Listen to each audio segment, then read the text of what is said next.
Tehran says it will abandon key global treaty if European powers bring nuclear deal breaches to the UN Security Council.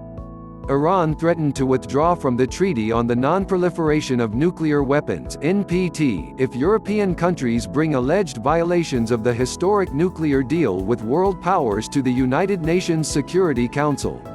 Foreign Minister Mohammad Javad Zarif issued the warning on Monday, saying the Islamic Republic could take other steps before withdrawing from the NPT, without specifying them.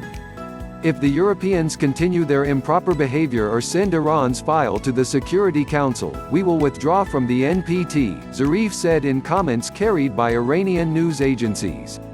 The 190-member NPT, which was signed in 1968 and came into effect in 1970, bans signatories other than the United States, Russia, China, Britain, and France from acquiring nuclear weapons, in return for allowing them to pursue peaceful nuclear programs for power generation, overseen by the UN.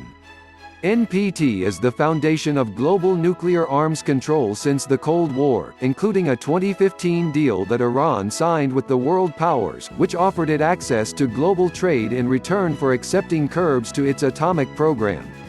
The Islamic Republic gradually stepped back from its obligations under the accord after U.S. President Donald Trump quit the deal in 2018 and reimposed crushing sanctions that have severely harmed the Iranian economy. Germany, France, and the UK accused Iran of violating the nuclear accord and launched a dispute mechanism last week, which could see the matter referred back to the Security Council and a reimposition of UN sanctions. If the Europeans return to the commitments, Iran will also stop reducing its commitments, but if the Europeans continue as they have been, we have different options, said Zarif. Door not closed. Earlier on Monday, Iran's foreign ministry spokesman also warned more measures could be taken in retaliation for the European move. Saeed Abbas Mousavi said Tehran had not closed the door to negotiations in efforts to resolve the dispute over the nuclear agreement. Tehran still remains in the deal. The European powers' claims about Iran violating the deal are unfounded, Mousavi said. Whether Iran will further decrease its nuclear commitments will depend on other parties and whether Iran's interests are secured under the deal, he said. Tehran has repeatedly held talks with European officials to find ways to keep the nuclear agreement alive, but has blamed the Europeans for failing to guarantee economic benefits that Iran was meant to receive in return for curbing nuclear work. Britain has said a Trump deal could replace the 2015 deal, while France has called for broad talks to end the crisis. Iran says it cannot negotiate with Trump, who broke promises by repudiating the deal reached under his predecessor Barack Obama. Mousavi repeated Iran's rejection of a Trump deal. Zarif skips Davos. Mousavi also said Zarif will not attend this week's World Economic Forum in Switzerland after organizers changed his program.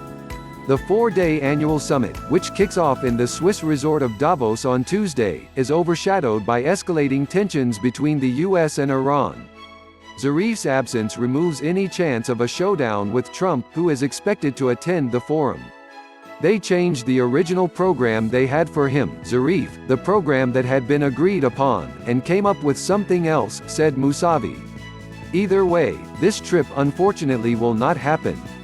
Since the U.S. withdrawal from the nuclear deal, tensions between Washington and Tehran have worsened, almost reaching a breaking point after a U.S. drone attack on January 3 killed one of the Islamic Republic's top military commanders, Qasem Soleimani.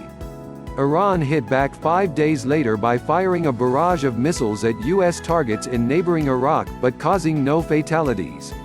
Hours later, Iran's armed forces accidentally downed a Ukrainian airliner near Tehran, killing all 176 people on board.